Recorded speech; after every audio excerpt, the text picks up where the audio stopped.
तो welcome to well well study. तो friends, मैं हूं आपका दोस्त राज मालवी। स्वागत करता हूं आपके अपने चैनल वेल वेल स्टडी में। तो फ्रेंड्स, जैसे आपको पता है, अपनी मध्य प्रदेश पंचायती राज अधिनियम की क्लासें कंटिन्यू चल रही है। तो ये है आपकी 10वीं क्लास। तो इससे पहले देखो, मैंने 10 क्लासें अपलोड कर दी है। एकदम एग्जाम ओरिएंटेड क्लासें मैं आपको दे रहा हूँ। तो ठीक है, जिस किसी ने नहीं देखी तो यार वो क्लासें ज़रूर देख लें। ठीक है, प्लेलिस्ट बनी है MP पटवारी के नाम से, आप उसको ज़रूर देखें। ठीक है, और किसी ने चैनल को सब्सक्राइब नहीं करा है तो सब्सक्राइब जरूर कर दें। ठीक है यार, आप लोग बिल्कुल सपोर्ट नहीं करते हो, कुछ देख लेते हो उसके बाद देखो शेयर भी नहीं करते हो, ना ही आप चैनल को सब्सक्राइब करते हो। यार इतनी रिस्पॉन्सिबिलिटी तो आपकी बनती है कम से कम कि यार कोई आपका दोस्त है, फ्रेंड है जो एकदम अगर स्टूडेंट लाइफ वो सर्वाइव कर रहा है तो आप उसको शेयर तो कर ही सकते हो ना यार। शेयर कर सकते हो, सब बता सकते हो अगर आपको समझ में आता है। अगर ऐसा कंटेंट कोई यूट्यूब पे दे रहा हो ना तो वो भी आप कमेंट करना। अरे आप खोल के देखना, एकदम यूट्यूब पे एक सर्च मार के देखना, कुछ भी मध्य प्रदेश पटवारी प्लेलिस्ट, जो भी टैग लगा के आप सर्च करना चाहो या पंचायती राज करके, ठीक है। स्पेशली बोल रहा हूँ मध्य प्रदेश के लिए, बिल्कुल मतलब मिलेगी। लेकिन एकदम बस क्या ही बताऊँ यार, मैं किसी की बुराई तो नहीं करता या फिर मैं ऐसा बोल रहा हूँ कि यार मेरा कंटेंट बहुत अच्छा है, तो मैं ऐसा भी नहीं बोलता। लेकिन इतनी कोशिश ज़रूर करता हूँ कि आपको एकदम एग्ज़ाम ओरिएंटेड कंटेंट दूँ।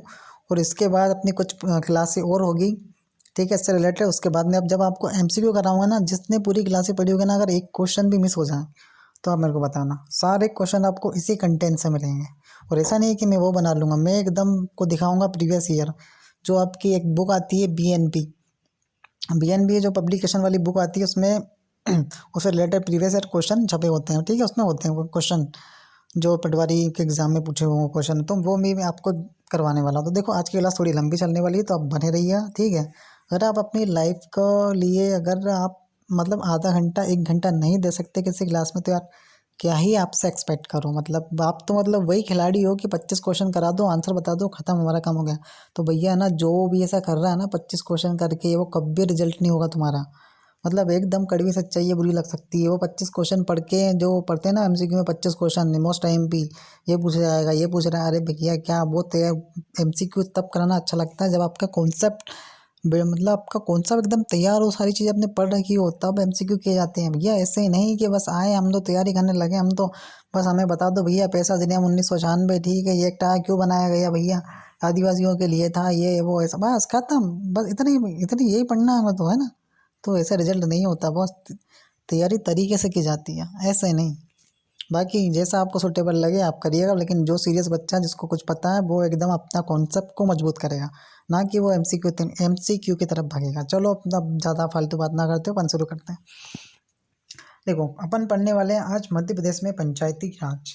तो मध्य प्रदेश में पंचायती राज, देखो ऐसे लूँ ना तो बहुत बड़ा है, लेकिन एकदम मैंने सिलेक्टिव डाटा आपके लिए उठाया। इससे बाहर देखो कुछ करना भी नहीं है। बाकी धीरे धीरे और भी जो स्लाइडें आएंगी, जो भी आपका टॉपिक आएगा, जो भी उससे रिलेटेड, मध्य प्रदेश से रिलेटेड जो भी चीज़ें होगी, मैं आपको वहाँ पे आगे कवर करा दूंगा। ठीक है, तो देखो एकदम हर क्लास से एक दूसरी क्लास से लिंक होगी, इतना ठीक है, इतना दिमाग में सेट करके ही चलना। ठीक है, बस सुनना है, देखना है, देखो रटने की कोशिश करना नहीं है, बस समझना है आपको। पंचायती राज देखो रटोगे तो यार फिर दिक्कत है। अपन ने बहुत सारी चीज़ें जहाँ पे ट्रिक लग सकती थी वो ट्रिक से भी याद करिए। आपको चीज़ें देखना है और समझने की कोशिश करना है कि हाँ यार एक्चुअल में ऐसा ऐसा कुछ है। जो फैक्चुअल डाटा है तो यार वो आपको याद करना ही पड़ेगा। चलो देखो, मध्य प्रदेश में 73वें संविधान संशोधन के अंतर्गत 30 दिसंबर 1993 को मध्य प्रदेश पंचायती राज अधिनियम 1993 लागू किया गया। ठीक है, क्या ध्यान में रखना, देखो मध्य प्रदेश पंचायत राज अधिनियम कौन सा था, तो भैया 1993 था। ठीक हो, देखो ऐसे ही क्वेश्चन बनेंगे यार, क्या बनेंगे, क्या पूछ लेगा भैया, मध्य प्रदेश में पंचायती राज अधिनियम कौन सा है भैया, तो 1993 है, 1993। ठीक है, ठीक है, लागू किया गया। ठीक है, यहाँ पर आपका ये पॉइंट खत्म हो जाता है, जो कि आपका इंपॉर्टेंट है। नेक्स्ट है भैया कि आपका क्या बोला गया है कि जिसे 25 जनवरी 1994 को पारित किया गया। ठीक है, ये डाटा ना भी याद रखो तो चलेगा, बस सुन लिया आपने कि भैया हाँ 25 जनवरी 1994 को इसे पारित किया गया था। ठीक है, 93 में लागू करा तो 1 साल बाद इसका पारित कर दिया। ठीक है, चलो इतनी बात हो गई। नेक्स्ट क्या कि 20 अगस्त 1994 को लागू किया गया। ठीक है, ये रिपीट होगा एक बार, लागू किया गया। और अच्छा देखो भैया, पारित तो किया 94 में, रिपीट नहीं हुआ, लेकिन क्या करा इनने, उसके जो थोड़े टाइम लगा उसमें, महीने, तो 20 अगस्त 1994 को इसको लागू कर दिया। ठीक है, पारित किया मतलब उन्होंने निकाला कि भैया ऐसा हमें करना है, इसमें पंचायती राज अधिनियम लागू करना है मध्य प्रदेश में। तो उसको पारित कब किया इन्होंने, तो 94 में, और लागू कब कर दिया उसको, तो 20 अगस्त 1994 को। सॉरी। ठीक है। इस अधिनियम के अनुसार पंचायती राज व्यवस्था के 3 स्तर हैं। ठीक है, क्या स्तर है? 3 स्तर है। तो सभी तीनों स्तरों का कार्यकाल कितना वर्ष का होता है भाई साहब? तो 5 वर्ष का होता है। ध्यान में रखना है क्या कि जो मध्य प्रदेश के 3 स्तर हैं उनका कार्यकाल कितने वर्ष का होता है? तो 5 साल का होता है। ठीक है, इस कार्यकाल से क्वेश्चन बनते ही रहते हैं। नेक्स्ट देखो कि राज्य पुनर्गठन आयोग वर्ष 1956 के बाद बलवंत राय मेहता समिति की सिफारिश के आधार पर मध्य प्रदेश में पंचायती राज को व्यवस्थित रूप देने के लिए मध्य प्रदेश पंचायती राज अधिनियम 1962 बनाया गया। ठीक है, किसकी रिकमेंडेशन? तो रिकमेंडेशन पर तो बलवंत राय मेहता की सिफारिशों पर क्या बनाया गया भैया? तो मध्य प्रदेश पंचायती राज अधिनियम 1962 बनाया गया तथा इसकी संरचना कैसी थी? संरचना त्रिस्तरीय थी। ठीक है, ठीक है, क्या थी? संरचना त्रिस्तरीय थी, व्यवस्था पर आधारित थी। ठीक है, 64वें संविधान संशोधन कौन? जब 64वां संविधान संशोधन भाई दिमाग में छाप लो, कब था 64वां संविधान संशोधन? कैसे याद रखोगे कि 64वां संविधान संशोधन 1989। देखो डायरेक्ट ही क्वेश्चन दे देगा कि 64वां संविधान संशोधन कब पारित हुआ था भैया? तो 1989 में। ठीक है, ध्यान में रहेगा, बिल्कुल ध्यान में रहेगा। देख लिया आपने, सुन लिया बस। ठीक है, से प्रेरित ये सबका प्रेरित है। ठीक है, प्रेरित होते हुए पंचायती राज अधिनियम 1990 बनाया गया। ठीक है, किसमें भैया? ये जो आपका ये 73 संविधान के अंतर्गत 73वें संविधान संशोधन था ना, तो ये किससे रिलेटेड है? अपना मैं पहले करा चुका हूँ। किससे था? ये ग्राम पंचायत है। 74 किससे था? नगर पंचायत से। ठीक है, तो उसी के अंदर भैया ये सब जो भी मतलब मैं अगर एक लाइन में आपको बात बताना चाहूँ ना, तो ये 73 74 संविधान संशोधन पर पूरा पंचायती राज टिका हुआ है। मतलब 90% पोर्शन यहीं टिका हुआ, सारी चीज़ें इसी के अंदर करी गई है। ठीक है, चलो ठीक है। अपना भी कोऑपरेटिव सोसाइटी भी बचा हुआ जो आपका 57वां संविधान संशोधन है। ठीक है, उसको भी अपन करेंगे कवर, कोऑपरेटिव सोसाइटी को भी, 57वां संविधान संशोधन को भी। ठीक है, बने रहो यार, पर धीरे धीरे देखो एक एक दिन में और एक बार में देखो कुछ चीज़ें नहीं सीखी जाती। थोड़ा टाइम आपको देना पड़ेगा और एकदम तरीके से आपको पढ़ना होगा। अब देखो नेक्स्ट क्या है कि ग्राम पंचायत। तो ग्राम पंचायतों के बारे में जानते हैं। ठीक है, ये सब मध्य प्रदेश के लिए बात कर रहा हूँ मैं। ठीक है, सिर्फ स्पेशली अभी ग्राम पंचायत की बात करते हो, किसके लिए बात हो रही है अभी? देखो जो जो होना है ये मध्य प्रदेश की पंचायतों के बारे में ही डिस्कस कर रहा हूँ मैं। ठीक है, जो पॉइंट आएंगे ना एकदम ये यहाँ से आपके देखो सारे पॉइंट को दिमाग में छाप लेना। इसके बाद जो जो पॉइंट यहाँ पे आने वाले हैं, मोस्ट टाइम पे स्लाइड है आपकी अब आने वाली, जो जो पॉइंट मैंने लिए हैं ये। तो देखो 1000 से अधिक जनसंख्या वाले गाँवों में एक ग्राम पंचायत बनाई जाएगी। भैया अगर क्वेश्चन आ गया कि भैया से कितनी अधिक जनसंख्या वालों इलाकों में या गाँवों में एक ग्राम पंचायत बनाई जाएगी, तो कितने होने चाहिए भैया? 1000 से अधिक जनसंख्या होनी चाहिए। वहाँ पे कितनी होनी चाहिए? 1000 से अधिक जनसंख्या होनी चाहिए। ठीक है, तो गाँवों को वार्ड में बांटा जाता है। ठीक है भैया, गाँवों को वार्ड में बांटा जाता है। ठीक है, अपने देख लेता ना भैया, जल्दी कमेंट बॉक्स में मुझे कमेंट कर देना कि भैया ग्राम पंचायत में नहीं, अपना नगर निगम में वार्डों को कौन सा आर्टिकल बांटता है? जल्दी बता देना कौन सा था? एस था, टी था, पी था, क्यू था? जल्दी बता देना क्या था। जिसने पढ़ा होगा एकदम ट्रिक से याद कराया मैंने। क्या याद कराया था? एस याद करा था, first word, second word, third word याद आ गया होगा। जब जिसने नहीं देखा है वो देख ले पहले। नेक्स्ट है आपका कि मुखिया सरपंच सदस्य संख्या न्यूनतम कितनी हो सकती है? जो मुखिया सरपंच की सदस्य संख्या न्यूनतम कितनी हो सकती है? तो 10 सदस्य संख्या अधिकतम कितनी हो सकती है? तो 20। कम से कम 10 हो सकती है और कम से कम 20 हो सकती है। ठीक है, चलो नेक्स्ट पॉइंट कि सरपंच व पंच प्रत्यक्ष रूप से जनता द्वारा व उपसरपंच प्रत्यक्ष रूप से पंचों द्वारा चुना जाता है। देखो ये इंपॉर्टेंट पॉइंट है आपका। ठीक है, इसमें देखो पूछा जा चुका है आपका उप सरपंच से रिलेटेड क्वेश्चन भी। ठीक है, पंचायत देखो, पंचायत पढ़ रहे हो तो ज़्यादा क्या तुक्का मार देते हैं आप लोग आजकल। तो देखो एग्जामिनर है ना, थोड़ा कुछ तो एडवांस होगा कि यार पंचायत के बारे में बात हो रही है, तो ज़्यादा तरह से जो क्वेश्चन आता था उसमें क्या वो भैया सरपंच मार दिया करता था। लेकिन थोड़ा भी क्या चेंज होके मॉडिफाई होके क्वेश्चन सा अभी, जहाँ तक मुझे लगता है कि देखो बहुत बार पूछ लिया ऐसे क्वेश्चन को पूछा जा चुका है, लेकिन अभी थोड़ा अगर लेटेस्ट नया क्वेश्चन बना तो ये ध्यान में रखो कि भैया क्या कि सरपंच व पंच प्रत्येक रूप से जनता द्वारा चुना जाता है, सभी को पता था। ठीक है, द्वारा और उप सरपंच के यहाँ स्पेशल याद रखो कि उप सरपंच अप्रत्यक्ष रूप से पंचों द्वारा चुना जाता है। कैसे चुना जाता है? जो उप सरपंच अप्रत्यक्ष रूप से, ठीक है, प्रत्यक्ष रूप से कौन कौन चुनते हैं भैया? तो सरपंच और पंच। जो पंच होते हैं, पंच माद है ना, जो मेंबर बनते हैं इस पंचायत में। ठीक है, हाँ उन्हीं की बात कर रहा हूँ। तो वो पंच और सरपंच कैसे चुनते हैं? प्रत्यक्ष रूप से जनता द्वारा चुने जाते हैं। अपन मतलब वोट देते हैं तो उनको चुनते हैं, और उसके बाद में जो कमेटी होती है तो वो लोग भैया उनके कमेटी का मेंबर उनको चूज़ कर लेते हैं। कोई ऑप्शन या तो नाम वो नॉमिनेट करते हैं, ठीक है, या कोई जो भी बनता है कि भैया मैं बनना चाहता हूँ, मेंबर, वही वही मेंबर की बात हो रही है, पंच जो सदस्य होता है ना उसकी बात हो रही है। लेकिन अब इसको ध्यान में ना रख के, ध्यान स्पेशल एकदम दिमाग में छाप लो क्या, कि आपका उप सरपंच जो होता है वो अप्रत्यक्ष रूप से पंचों द्वारा चुना जाता है। ठीक है, पंच चुनते हैं उसको, किसको, उप सरपंच को। और कैसे चुनते हैं, तो अप्रत्यक्ष रूप से चुनते हैं। प्रत्यक्ष और अप्रत्यक्ष दोनों को क्लियर कर लो। ठीक है, दोनों में फर्क है। सरपंच और पंच प्रत्यक्ष रूप से चुने जाएंगे, और अप्रत्यक्ष रूप से कौन चुना जा रहा है भैया आपका, तो उप सरपंच। ठीक है, होप सो ये पॉइंट क्लियर हो गया होगा। अब देखो नेक्स्ट पॉइंट है कि ग्राम के सदस्य मतदाता होते हैं। ठीक है, ये तो अपने कोई जैसे नया भी ध्यान में रखो तो वो सबको मालूम ही है। तो चलो नेक्स्ट बात करते हैं। नेक्स्ट देखो क्या है, पंचायत सचिव। अब पंचायत सचिव अपने देखा था कि अप्रत्यक्ष रूप से चुना जाता है पंचों द्वारा। अब देखो इसमें क्या है कि पंचायत द्वारा नियुक्त किया जाता है। ठीक है, पंचायत द्वारा नियुक्त किया जाता है, पर वहाँ एक शासकीय कर्मचारी होता है। कौन, पंचायत सचिव क्या होता है, ये पंचायत द्वारा नियुक्त किया जाता है। ठीक है, चुना नहीं जाता, पंचायत सचिव को क्या नियुक्त किया जाता है।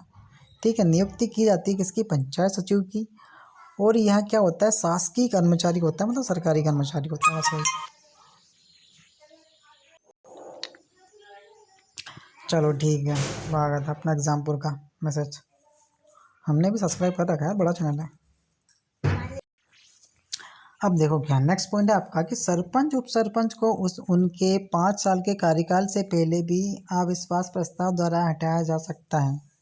ठीक है, अगर अविश्वास प्रस्ताव लाया जाए तो किसको हटाया जा सकता है, सरपंच उप सरपंच दोनों को हटाया जा सकता है। अब देखो कि भैया आपने बात तो कर लिया कि अगर अविश्वास प्रस्ताव लाया जाए, ठीक है, तो सरपंच और उप सरपंच को आप लोग हटा दोगे। ठीक है, हटा दोगे, लेकिन देखो ऐसे नहीं, उसका भी तो कोई अधिकार होगा, कोई राइट्स होगा। तो मतलब भैया कैसे हटाया जाएगा, क्या बहुमत होगा, तो देखो उसके बारे में अब मैं बताता हूँ आपको। देखो देखो एक आपका अधिकार होता है कौन सा, राइट टू रिसेल। तो राइट टू रिसेल के अधिकार द्वारा सरपंच निर्वाचित होने के 2 वर्ष के बाद, कितने, 2 वर्ष के बाद 2/3 बहुमत द्वारा उसे हटाया जा सकता है। ठीक है, 2/3 से क्या मतलब है मेरा, 2/3 से मतलब मेरा ये है कि अगर मान लो 3 लोग हैं, 3 में से 2 ने कह दिया, एग्जाम्पल दे रहा हूँ कि 2 ने कह दिया कि हटा दो, तो मतलब बहुमत मिल गया। तो भैया चांस बढ़ गए कि 3 लोग थे, 3 में से अगर एक मना करेगा कि नहीं हटाना नहीं हटाना, तो उसकी चलेगी नहीं, क्योंकि 3 में से अगर 2 ने बोल दिया तो भैया हटा दिया जाएगा। तो वही बोल रहा हूँ, 2/3 का मतलब होता है, मैंने जिसने मुझसे मैथ पढ़ा होगा उसको तो ये वाली चीज़ भी क्लियर होगी। बस वो थोड़ा सा मैथ का है, इतना सा रूल लगाना भैया कि 2/3 जो नीचे होता है, मतलब ऐसे फ्रैक्शन में अपन एलसीएम लेते हैं तो वो टोटल कहलाता है अपना। तो 3 मतलब टोटल, जो भी मेंबर है उसका कितने, उसके कितने भैया, तो 2/3 बहुमत द्वारा उसे हटाया जा सकता है जैसे। ठीक है, तो ये वाला पॉइंट क्लियर हो गया। तो कि कौन सा अधिकार है भैया जो इसके तहत इनको हटाया जाता है, तो राइट टू रिसेल के अधिकार द्वारा सरपंच निर्वाचित होने के 2 साल, मतलब वही 2 साल के बाद 2/3 बहुमत अगर मिल गए तो उसे हटा दिया जाएगा, किसको, सरपंच को। ठीक है, नेक्स्ट देखो कि वर्तमान मध्य प्रदेश में ग्राम पंचायतों की संख्या कितनी है, तो 23,012, ऐसे याद रखो। ठीक है, ऐसे 23,012 नहीं याद होगा यार, भूल जाओगे। क्या याद रखोगे भैया, 23,012 बस। एक बार थोड़ा सा वीडियो पॉज करो, 5 बार बोल लो क्या, 23,012 23,012 23,012 23,012 23,012, एकदम दिमाग में छप जाएगा। ठीक है, अभी क्या ट्रिक बनाओगे यार इसकी, बस 23,012 23,012 ऐसे कर लो, कोई यार कोड है। ठीक है, 23,012 23,012, तो क्या है ये, मध्य प्रदेश में ग्राम पंचायतों की संख्या कितनी, 23,012, बस ऐसे याद रखो। और देखो नेक्स्ट पॉइंट अब क्या है कि किसी भी ग्राम सभा में 200 या उससे अधिक की जनसंख्या का होना आवश्यक है भैया। ठीक है, इंपॉर्टेंट पॉइंट है ये भी आपका। ये सारे है ना आईएमपी पॉइंट है, अभी आपके एक एक पॉइंट से कितने ही क्वेश्चन उठेंगे आपके। क्या बोला मैंने, कि किसी भी ग्राम सभा में 200 या उससे अधिक की जनसंख्या का होना क्या है, आवश्यक है, मतलब होना ही चाहिए। तो भैया क्वेश्चन बनेगा, जैसे क्वेश्चन बना दिया कि किसी भी ग्राम सभा में जो अधिक से अधिक जनसंख्या का होना, मतलब कितनी जनसंख्या का होना आवश्यक है। ठीक है, कितनी जनसंख्या का, किसी भी ग्राम सभा में कितनी जनसंख्या का होना आवश्यक है, तो क्या बोलोगे भैया, तो 200। 200 हो तो मिनिमम होने ही चाहिए, 200 से भले ही ज़्यादा हो चलेगा। मैंने लिखा ना 200 या उससे अधिक, तो 200 तो चाहिए चाहिए, 200 तो कंपलसरी है। 200 से ज़्यादा तुम कितने भी रख लो, ठीक है, 200 से ज़्यादा हो, बस 200 से कम नहीं होगा, मतलब 200 से कम नहीं हो सकते, बस 200 से ज़्यादा हो सकते हैं। ठीक है, बस ये वाला पॉइंट था जो आपको ध्यान में रखना था ग्राम सभा के लिए। ठीक है, नेक्स्ट पॉइंट देखो कि 1000 तक की आबादी वाले गांवों में 10 ग्राम पंचायत सदस्य, 2000 तक 11 तथा 3000 की आबादी तक 15 सदस्य होने चाहिए। फैक्चुअल डाटा है, देखो इसको एक बार स्क्रीनशॉट लेके इसको भी आराम से पढ़ लेना कि 1000 तक की आबादी वाले गाँवों में क्या 10 ग्राम पंचायत है। ठीक है, ग्राम पंचायत सदस्य कितने, 10 ग्राम पंचायत सदस्य कितने, 1000 की आबादी वाले गाँवों में। और ठीक है, 2000 तक की आबादी वाले गाँव में क्या कि 11 तथा 3000 की आबादी तक 15 सदस्य होने चाहिए। ठीक है, मतलब इतनी आबादी तो इतने इतने सदस्य होने चाहिए यार, ये बोल रहा है कुल मिला के। ठीक है, चलो नेक्स्ट पॉइंट कि ग्राम सभा की बैठक साल में भाई कितनी बार बुलाना आवश्यक है, तो भैया 2 बार। कितनी बार, 2 बार। तो 2 बार भैया साल में बुलानी ही पड़ती है, किसको, कि ग्राम सभा की बैठक को। अब ग्राम सभा की बैठक कौन बुलाता है, ठीक है, कौन उसका निर्वाचित करता है, क्या क्या होता है उसमें, वो मैं आपको बता चुका हूँ पहले ही। तो मैं देखो मैंने पहले ही बोला कि हर चीज़ और हर क्लास हर एक दूसरी क्लास से लिंक है, तो आप स्टेप बाय स्टेप पढ़ो। इसीलिए मैं भी आपको देखो एकदम बेस बना के धीरे धीरे धीरे धीरे यहाँ तक लेके आया हूँ। ठीक है, एकदम मैं कुछ नहीं बता रहा हूँ यहाँ पे। तो जो पहली बार इसको पढ़ रहा है वो देखो कुछ कंफ्यूज हो सकता है यार, ये चीज़ क्या वो चीज़ क्या। तो भैया आप स्टार्टिंग से पढ़ो ना यार, मैं वही तो बोल रहा हूँ। देखो मैं तो वो नहीं कर सकता भैया, 25 क्वेश्चन वाली लाइन मेरे से नहीं होगी। देखो मैं जो भी दूंगा कंटेंट अच्छा ही दूंगा, एकदम एग्ज़ाम ओरिएंटेड दूंगा। ठीक है, मैं पूरी कोशिश करता हूँ कि जो भी मेरा भाई मेरा दोस्त कर रहा है, अगर तैयारी कर रहा है, अगर एक विश्वास से पढ़ने आया है या देख रहा है इसको यहाँ तक अगर वो आया है, तो उसे अच्छा कंटेंट दूँ। कोई मैं चार्ज नहीं ले रहा हूँ, कोई पैसा नहीं ले रहा हूँ, फ्री ऑफ कॉस्ट आप पढ़ रहे हो। देख कोई नहीं पढ़ा रहा फ्री ऑफ कॉस्ट में भैया, देखो अब तो मतलब अगर आपको तरीके से चीज़ें चाहिए ना, तो भैया उसके लिए पे करना ही होगा आपको। ठीक है, यूट्यूब में है ना, अब मैं किसी की बुराई तो देखो नहीं करना चाहूँगा, अच्छा भी नहीं लगता ऐसा बोलना। ठीक है, उनकी भी जो भी भैया बड़े बड़े चैनल वाले हैं, अब उनको भी चैनल चलाना होता है, तो उनको भी इसके लिए पैसा चाहिए होता है, सीधी सीधी बात। तो उसके हिसाब से फीस रख लेते हैं। ठीक है, लेकिन वहाँ पर फिर तरीके से पढ़ाते हैं, नो डाउट। फिर चलो ठीक है। अब देखो, तो भैया क्या कि ग्राम सभा की बैठक साल में कितनी बार बुलानी जरूरी होती है, तो 2 बार। ठीक है, लेकिन लेकिन जिसकी सूचना 15 दिन पहले नोटिस से देनी होगी। देखो सूचना तो देगा, कितने दिन पहले देगा, तो 15 दिन पहले। सूचना कैसे देगा, तो नोटिस देगा। ठीक है, चलो नेक्स्ट है कि ग्राम सभा की बैठक बुलाने का अधिकार ग्राम प्रधान को होता है। मोस्ट आईएमपी पॉइंट, ग्राम सभा की बैठक बुलाने का अधिकार किसको होता है, किसको होता है, तो ग्राम प्रधान को होता है। ध्यान में रहेगा किसको होता है, तो भैया ग्राम प्रधान को होता है, दिमाग में छप जाना चाहिए। और बैठक के लिए कुल सदस्यों की संख्या के 5वें भाग की उपस्थिति जरूरी होती है। मतलब जो भी सदस्य हैं उसके कितने होना चाहिए, 5वां भाग। ठीक है, 5वां भाग होना चाहिए। जैसे अपन ने 2/3 में करा था, कैसे, बस वो समझ जा दिया ना, तो ये चीज़ अपने आप समझ में आ जानी चाहिए कि 5वां भाग होना चाहिए। 5वां भाग निकालना नहीं आता, मैथ पढ़ा होगा ना, और नहीं पढ़ा तो मेरे से मैथ भी पढ़ो। चलो अब थोड़ी सा ये देख लो, देखो ये है ना, देखो इन कमेटियों से कोई सा क्वेश्चन बन सकता है, पंचायत की समितियों से। अब देखो इसे 3 समितियाँ हैं यार, ये पंचायत की है, नगर निगम की है, लेकिन अब ये आप पंचायत का ध्यान में रखो। आपका क्वेश्चन यहाँ से कुछ तो बन ही जाएगा आपका क्वेश्चन। देखो ये 6 पूरी कितनी होती है, पंचायत की समितियाँ होती है, 6 समितियाँ होती है। इन 6 समितियों में देखो कोई सी 4 देखे आपसे पूछ सकता है कि इनमें से कौन सी पंचायत की समिति नहीं है। ठीक है, या इनमें से एक देखे पूछ सकता है कि निम्न में से कौन सी पंचायत की समिति है। ठीक है, तो इनको ध्यान में रखना कौन कौन सी है, तो नियोजन एवं विकास समिति, निर्माण कार्य समिति, शिक्षा समिति, प्रशासनिक समिति, स्वास्थ्य एवं कल्याण समिति और जल प्रबंधन समिति। ठीक है, इनको ध्यान में रखना। देखो जल प्रबंधन समिति है, स्वास्थ्य एवं कल्याण समिति है, तो याद रहेगी आपको। और एक शिक्षा समिति भी याद रहेगी। आप तो एकदम इनको थोड़ा सा कंटस्ट कर लो, देखो आपका रहेगा तो ज़्यादा सा चांस है कि आपको देखो एक तो प्रशासनिक समिति दे देगा, जहाँ आप कन्फ्यूज हो सकते हो। नियोजन एवं विकास समिति दे सकता है, जहाँ आप कन्फ्यूज हो सकते हो। तो इनको एकदम अच्छे से कर लेना। ये जल स्वास्थ्य निर्माण और शिक्षा, ये तो देखो याद रहती है सभी को, लेकिन नियोजन और प्रशासनिक समिति ये भी ध्यान में रखना है आपको, है ना। चलो अब आ जाते हैं अपन जनपद पंचायत के ऊपर। कुछ जनपद पंचायत से रिलेटेड क्वेश्चन देख रहे थे। देखो वो पंचायत से रिलेटेड था, अब इसमें क्या लिखा है, जनपद पंचायत। तो भैया जनपद पंचायत अलग होती है। तो जनपद पंचायत कौन सा आर्टिकल में आती है, ये आप लोग कमेंट करके मुझे बताओ। इसके आर्टिकल अपन कर चुके हैं। नहीं सॉरी वहाँ पे जाऊँगा। जनपद पंचायत के अपन आर्टिकल नहीं करे, अपन ने नगर पंचायत के करे। ये अपन करवाएंगे अगली क्लास में, लेके आने वाला हूँ। उसके बाद अपन पैसा अधिनियम हो सकता है, पैसा अधिनियम पढ़ें। उसके बाद में जनपद पंचायत के आर्टिकल भी लेके आऊँगा, ठीक है। Don't worry. चलो ये नहीं करा है, इसको भी कर लेंगे, कोई बात नहीं। चलो जब कर लेंगे तब आर्टिकल की बात करेंगे इसके ऊपर, है ना। तो इसमें देखो क्या, सदस्य संख्या न्यूनतम कितनी हो सकती है 10 और अधिकतम कितनी हो सकती है 25। जनपद पंचायत की बात कर रहा हूँ कि जिनकी सदस्य संख्या कितनी हो सकती है, कम से कम 10 हो सकती है और ज़्यादा से ज़्यादा कितनी 25, ठीक है। वर्तमान मध्य प्रदेश में 313 जनपद पंचायतें हैं। कितनी है? 313 जनपद पंचायतें हैं मध्य प्रदेश में, ठीक है। याद रहेगा, याद रख लोगे, ठीक है। कितनी है जनपद पंचायतें? 313, ठीक है।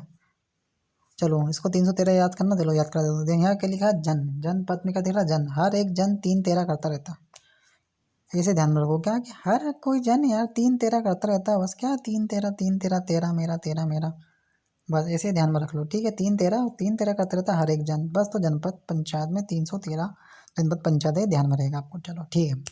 नेक्स्ट पॉइंट की मध्य स्तर है, ठीक है। 313 जनपद पंचायत है और यहाँ मध्य स्तर है, ठीक है। हाँ मध्य स्तर का है, ओके। चलो जिसका गठन विकास खंड पर होता है भैया, ठीक है। ये इंपॉर्टेंट पॉइंट है कि भैया जनपद पंचायत का गठन किस स्तर पर होता है? तो विकास खंड स्तर पर होता है।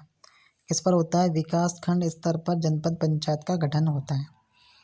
नेक्स्ट पॉइंट है आपका कि 5,000 से अधिक आबादी वाले विकास खंडों में से एक जनपद का गठन किया जाता है। किस पर? 5,000 से अधिक आबादी वाले विकास खंडों में से एक जनपद पंचायत का गठन किया जाएगा भैया, ठीक है। 5,000 से अधिक आबादी वाले विकास खंडों में से एक जनपद पंचायत का गठन किया जाता है, ठीक है। ध्यान में रहेगा, ध्यान में रख लेना।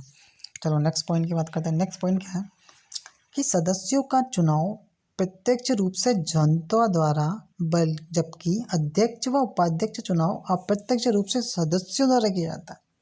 अब ये भी इम्पोर्टेंट पॉइंट है भैया, क्या कि सदस्यों का चुनाव तो प्रत्यक्ष रूप से जनता द्वारा कर लिया जाएगा। जो सदस्य होंगे इसके जनपद पंचायत के, तो इनका जो चुनाव होगा वो कैसे भैया? तो जनता द्वारा प्रत्यक्ष रूप से करा लिया जाएगा, ठीक है। जबकि जो अध्यक्ष और उपाध्यक्ष होते हैं, कौन होते हैं? अध्यक्ष और उपाध्यक्ष होते हैं। तो इनका चुनाव कैसे होगा भैया? अप्रत्यक्ष रूप से उनके जो सदस्य होते हैं ना, इनके उन सदस्यों के द्वारा किया जाएगा। किनके द्वारा? अप्रत्यक्ष रूप से सदस्यों द्वारा किया जाएगा, ठीक है। क्लियर है ना, कोई दिक्कत नहीं होनी चाहिए। नेक्स्ट देखो कि पदेन सदस्य सांसद, सरपंच और विधायक होते हैं। भैया पदेन सदस्य कौन होते हैं? ध्यान में रखना। पदेन सदस्य होते हैं भैया सांसद, सरपंच और विधायक। ये कौन होते हैं? तीनों तो पदेन सदस्य होते हैं। ये कौन कौन होते हैं पदेन सदस्य? सांसद, सरपंच और विधायक। ये कौन होते हैं? पदेन सदस्य होते हैं। किसके? जनपद पंचायत के, भाई साहब ध्यान में रहो। जनपद पंचायत के बारे में बात कर रहे हैं अपन। नेक्स्ट देखो, नेक्स्ट है सहकारी बैंकों का अध्यक्ष संयोजित सदस्य होता है। चलो ये ध्यान में रख लो, इस सहकारी बैंकों का अध्यक्ष संयोजित सदस्य होता है। चलो नेक्स्ट देखो जनपद पंचायत का। तो जनपद पंचायत का मुख्य एक मिनट, हाँ, तो मुख्य प्रशासकीय अधिकारी सीईओ होता है। क्या होता है? सीईओ। क्या होता है? जनपद पंचायत का मुख्य जो प्रशासकीय अधिकारी कौन होता है?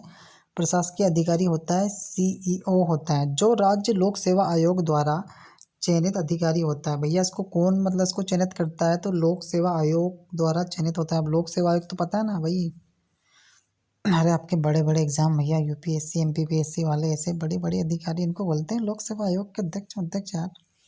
चलो ठीक है, कभी मौका मिला तो इसको भी करेंगे। चलो ध्यान में करके रखना है आपको कि भैया लोक सेवा आयोग द्वारा चयनित अधिकारी होता है कौन सा? जो सीईओ होता है ना वो, ठीक है। चलो नेक्स्ट आ जाओ।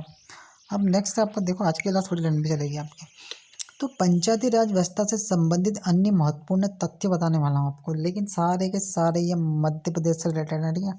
आज की पूरी क्लास मध्य प्रदेश के ऊपर है, मध्य प्रदेश की पंचायतों के ऊपर। चलो क्या है कि 26 जनवरी 2001 से ग्राम स्वराज योजना की शुरुआत की गई। अब आप बोलोगे यार ये वाला पॉइंट क्यों ऐड कर दिया यार, ये तो हम उसमें पढ़ते हैं यार ग्रामीण अर्थव्यवस्था में। अरे भैया कुछ बताया है तो उसका कुछ रीज़न होगा, अभी बस आपको ध्यान में रखना है। क्या कि 26 जनवरी 2001 से ग्राम स्वराज योजना लागू की गई। मैंने क्या लिखा है यहाँ? महत्वपूर्ण पॉइंट टू पॉइंट एकदम, ये सीधा का सीधा आपको एग्जाम में छपा हुआ क्वेश्चन मिलेगा यहाँ से क्वेश्चन। चलो नेक्स्ट क्या है कि चुनाव संबंधी कार्यों के लिए 19 जनवरी 1994 को मध्य प्रदेश निर्वाचन आयोग का गठन किया गया, जो इन तीनों स्तरों के चुनाव का कार्य करवाता है। ठीक है, ये अब तो ये स्लाइड की बात तो अपन कर ही चुके थे यार, पहले 1994 मध्य प्रदेश में हुई थी, कर चुके थे ये बात तो अपन। चलो नेक्स्ट देखो कि मध्य प्रदेश निर्वाचन आयोग के प्रथम अध्यक्ष कौन थे, तो बी लोहानी थे। कौन थे मध्य प्रदेश निर्वाचन आयोग के प्रथम अध्यक्ष? बी लोहानी, याद रहेगा क्या थे? बी लोहानी। प्रथम निर्वाचन आयोग के प्रथम अध्यक्ष कौन थे? बी लोहानी जी थे। ठीक है, अब देखो ये डाटा मैंने चेक क्यों लिखा है, तो ये इसलिए लिखा है कि जब आप मध्य प्रदेश पटवारी का एग्ज़ाम देने जाओ, अगर उस टाइम आप इस क्लास को देख रहे हो तो प्रेजेंट टाइम के क्या देख के जाना है आपको। जैसे अभी मैं बता देता हूँ कि मध्य प्रदेश निर्वाचन आयोग के वर्तमान अध्यक्ष आर परशुराम जी हैं, लेकिन जब आप एग्ज़ाम देने जाओ ना, तो एक बार इस डाटा को चेक करके ज़रूर जाना कि अभी वो हैं कि नहीं है, या और कोई बना दिए गए हैं। तो इसलिए मैंने लिखा कोई क्या क्या चेक करना है आपको, इस डाटा को देखो। आप जब भी अगर सुन रहे हो, देख रहे हो ना इसको, तो क्या चेक करके जाना कि मध्य प्रदेश निर्वाचन आयोग के वर्तमान अध्यक्ष कौन है, देख के जाना। ठीक है, मध्य प्रदेश निर्वाचन आयोग के वर्तमान सचिव कौन है, ये भी देख के जाना। ठीक है, प्रेजेंट टाइम में कौन है वो देख के जाना है आपको। ठीक है, अभी इनको आप ध्यान में ना भी रखो तो आपकी इच्छा, ध्यान रखो तो ना रखो। मध्य प्रदेश निर्वाचन आयोग के वर्तमान अध्यक्ष आर परशुराम जी हैं। अब ये प्रेजेंट टाइम का आपको चेक करके जाना, पहले ही बोल दिया मैंने। ठीक है, मध्य प्रदेश निर्वाचन आयोग के वर्तमान सचिव सुनीता त्रिपाठी जी हैं, लेकिन जब देख के आओ, जब एग्ज़ाम देने जाओ तब चेक करके जाना इस डाटा को कि ये भी है या नहीं है। नेक्स्ट देखो, पंचायतों को राज्य शासन के वित्त उपलब्ध कराने हेतु मध्य प्रदेश वित्त आयोग का गठन प्रत्येक 5 वर्ष के अंतराल पर किया जाता है। भैया ध्यान में रहेगा कि पंचायतों को राज्य शासन से जो वित्त उपलब्ध कराने हेतु मध्य प्रदेश वित्त आयोग का गठन प्रत्येक 5 वर्ष के अंतराल पर किया जाता है। वित्त मतलब क्या? जो भैया इनको पैसा देता है ना, जो पैसे देता है इनको, वित्त वित्त से क्या है? पैसा तो होता है जो पैसा इनको उपलब्ध कराता है।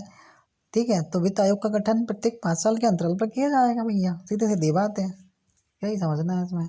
ठीक है, नेक्स्ट देखो कि मध्य प्रदेश सरकार के वित्त विभाग ने पांचवें राज्य वित्त आयोग का गठन कब किया था? 2017 में। यार ये ध्यान में रख लेना कि पांचवें भी, ऐसे ध्यान में रखो, पांचवें वित्त आयोग का गठन 2017 में किया गया था। मध्य प्रदेश में बात कर रहा हूँ, मध्य प्रदेश सरकार के वित्त विभाग की बात कर रहा हूँ मैं, ऐसे नहीं ऑल ओवर इंडिया में कोई समझ ले भैया।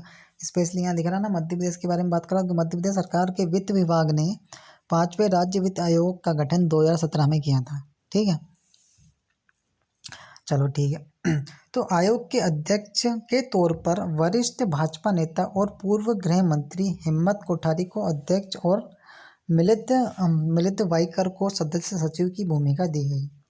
ठीक है, ये फैक्चुअल डाटा है, इसको आपको पढ़ के ध्यान में रखना है। भैया क्या बोलना मैंने कि आयोग के अध्यक्ष के तौर पर वरिष्ठ भाजपा नेता कौन और पूर्व गृह मंत्री हिम्मत कोठारी को अध्यक्ष और मिलिंद वाइकर को सदस्य सचिव की भूमिका दी गई। ठीक है, अब देखो नेक्स्ट पॉइंट आपका कि मध्य प्रदेश पंचायती राज अधिनियम के अंतर्गत मध्य प्रदेश में प्रथम जो चुनाव कब हुए थे, ये भाई ध्यान में रखना, कब हुए थे? अप्रैल 1994 में, 1994 में हुए थे। क्या? मध्य प्रदेश पंचायती राज अधिनियम के अंतर्गत मध्य प्रदेश में प्रथम चुनाव कब कराए गए थे? तो मार्च अप्रैल 1994 में। कब कराए गए थे? मार्च अप्रैल 1994 में हुए थे। ठीक है,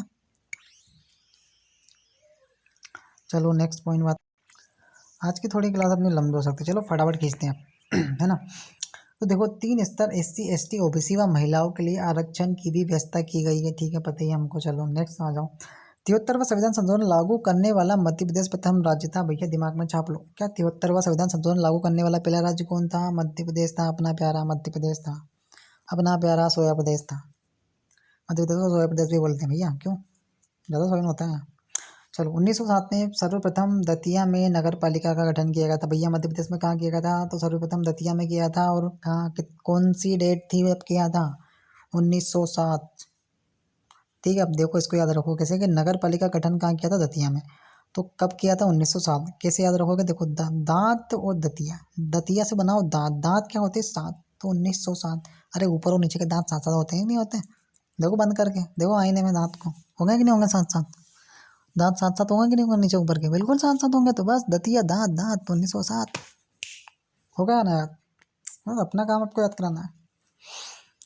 और किसका किया था? नगर पालिका का किया था। ठीक है, 1907 में दतिया में सर्वप्रथम गठन किया था। ठीक है, नेक्स्ट 25 जनवरी को प्रतिदिन मतदाता दिवस मनाया जाता है भैया, याद रखना, भूल मत जाना। ये तो 2017 के एग्जाम में भी आई थिंक पूछा गया था कि मध्य प्रदेश, भैया मध्य प्रदेश नहीं, 25 जनवरी को प्रतिदिन मतदाता दिवस मनाया जाता है। 25 जनवरी को प्रतिदिन, यार रोज नहीं भैया, हर 25 जनवरी को बात कर रहा हूँ। इतने मेच्योर हो यार, ऐसे ऐसी गलती मत करना आप लोग। नेक्स्ट देखो, मध्य प्रदेश पहला राज्य है जिसने स्थानीय निकायों में राइट टू रिसेल का प्रावधान किया था। अब राइट टू रिसेल क्या था भैया, आप लोग मुझे कमेंट बॉक्स में करके बताओ कि भैया राइट टू रिसेल किससे रिलेटेड था, ये अधिकार भैया किसके लिए था, अगर ये लागू होगा भैया तो क्या होगा। याद है कि याद आया कि नहीं आया? पहले पढ़ा था, जल्दी बताओ। पढ़ा कि नहीं पढ़ा आपने? ये पॉइंट पढ़ा है ना? किससे रिलेटेड था ये? सरपंच को क्या करने से रिलेटेड था, जल्दी बताओ। किसे था? सरपंच को उसके पद से हटाने के लिए।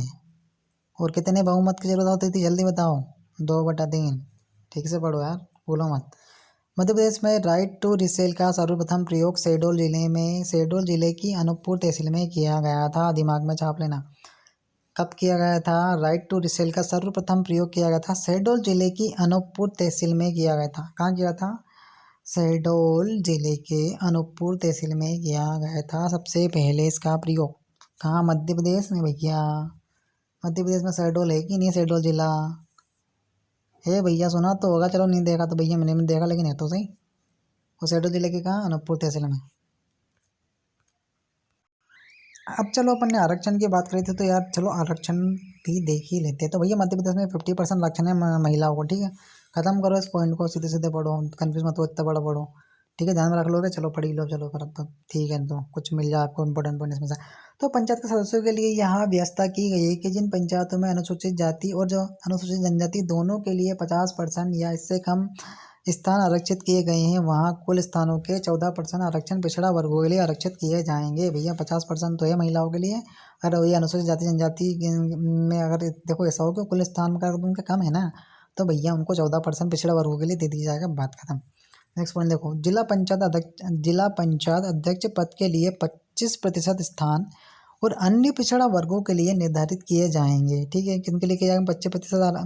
25% ये स्थान तो पिछड़ा वर्गों के लिए, किसके लिए? पिछड़े वर्गों के लिए। ठीक है, किया तथा प्रत्येक के स्तर पर 1/3 स्थान महिलाओं के लिए आरक्षित होगा। कितना होगा? 1/3 स्थान। भैया ये भी ध्यान में रखो, 50% तो आरक्षण और 1/3 स्थान उनके लिए रिजर्व रहेगा, बात खत्म। ठीक है, चलो आ जाओ। अभी तो एक पॉइंट आपका इम्पोर्टेंट है कि महिलाओं के लिए आरक्षित होने वाले होंगे समस्त आरक्षित पदों का आवंटन क्रमानुक्रम के तहत निर्धारित किया जाएगा। ये पॉइंट याद रखना भैया, कैसे किया जाएगा उनका आवंटन? तो क्रमानुक्रम के तहत उनका निर्धारित किया जाएगा। ठीक है, ये इसको ध्यान रखना है, ये क्योंकि इससे रिलेटेड क्वेश्चन पूछा जा चुका है। चलो यहाँ से थोड़ी आपकी धाराएं आप देखो, ध्यान में रख लो, ज़्यादा नहीं बताई मैंने, इंपोर्टेंट बनाए।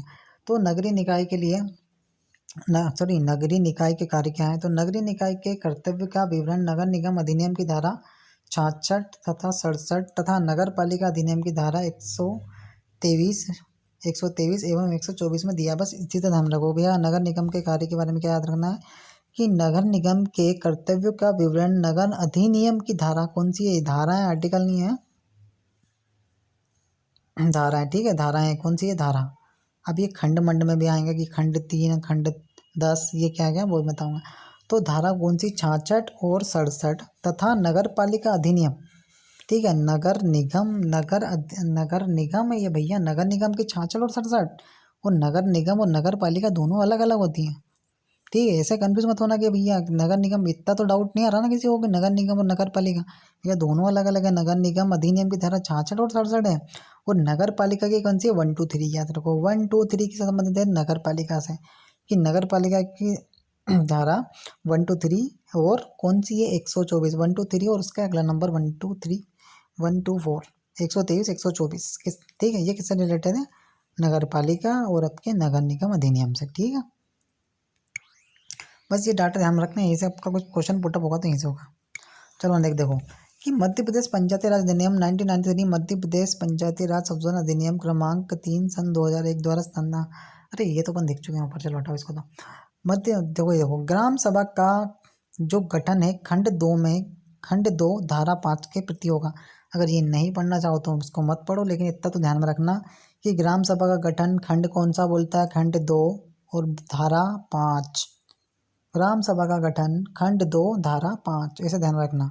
अब इसके अंदर किसी को देखना थोड़ा और डीपली तो देख लो कि प्रत्येक ग्राम के लिए एक ग्राम सभा होगी। ग्राम सभा उसके लिए निगमित निकाय होगी। क्या होगी भैया, इसके लिए निगमित निकाय होगी। कौन सी, खंड 2 धारा 5।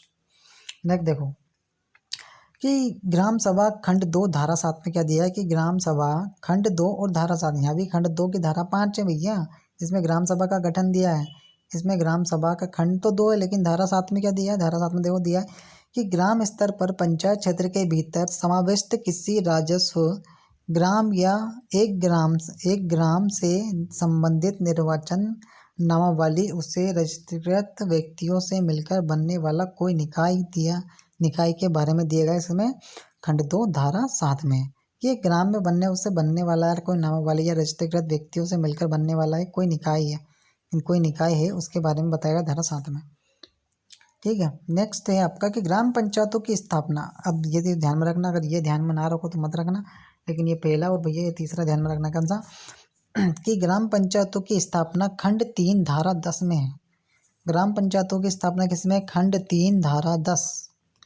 संविधान के 73वें संविधान संशोधन में ग्राम पंचायतों का गठन के लिए ग्राम या ग्राम समूह को नाम के रूप में अधिसूचित करने का प्रावधान है। इसका गठन राज्यपाल द्वारा होगा। भैया ध्यान में रखना, इसका गठन किसके द्वारा होगा, तो राज्यपाल के द्वारा होगा है इसका। ग्राम पंचायतों की स्थापना खंड 3 धारा 10, इसके अंतर्गत 73वें संविधान संशोधन में ग्राम पंचायतों का गठन किसके द्वारा होगा, तो भैया राज्यपाल के द्वारा। ठीक है, ध्यान में रहेगा, बिल्कुल रहेगा होगा। ठीक है, ग्राम सभा का सदस्य प्रत्येक व्यक्ति होगा जिसका नाम उस नाम की मतदाता सूची में होगा। ये तो पता चलो अपने को यार। चलो नेक्स्ट आ जाओ। नेक्स्ट है कि पंचायतों के प्रमुखों का निर्वाचन। भैया निर्वाचन भी ध्यान में रखना, खंड 3 धारा 25 और 32 किससे रिलेटेड है, खंड 3 धारा 25 और 32 पंचायतों के प्रमुखों का निर्वाचन से संबंधित है। इसमें 73वें संविधान संशोधन में यह व्यवस्था की गई है कि ग्राम पंचायतों के सरपंच के मामले में निर्वाचन की व्यवस्था राज्य के विवेक पर होगी, परंतु जनपद तथा जिला पंचायतों के अध्यक्ष का निर्वाचन, ठीक है, का निर्वाचन 2 बार हो गया, तो सांसद द्वारा अपने में से किया जाएगा।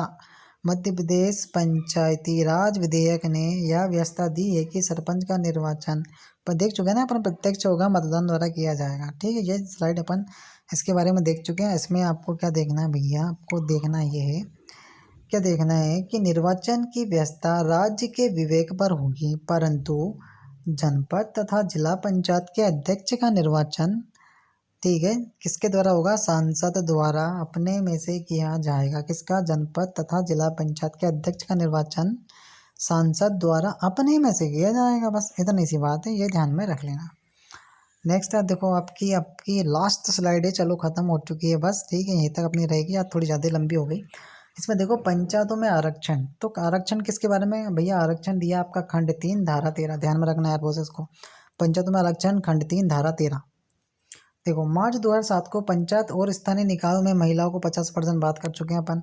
आरक्षण देने का विधेयक सर्वसम्मति से पारित हुआ था। ठीक है, इस प्रकार मध्य प्रदेश में महिलाओं को 50% आरक्षण प्राप्त है। बता दिया ना मैंने, बस ध्यान में रखना, मध्य प्रदेश में 50% आरक्षण महिलाओं को है। ठीक है, पंचायतों के सदस्यों के लिए व्यक्त था यह कि जिन पंचायत में, चलो उनको हटाओ, अब तो बस 50% ध्यान में रखो, खत्म का नहीं, ज़्यादा कन्फ्यूज मत हो। चलो होप सो फ्रेंड, अपनी क्लास यहाँ पर होती है ख़त्म। जिस किसी ने चैनल को सब्सक्राइब नहीं करा वो चैनल को सब्सक्राइब जरूर कर लें और अपने दोस्तों के साथ शेयर करना ना भूलें।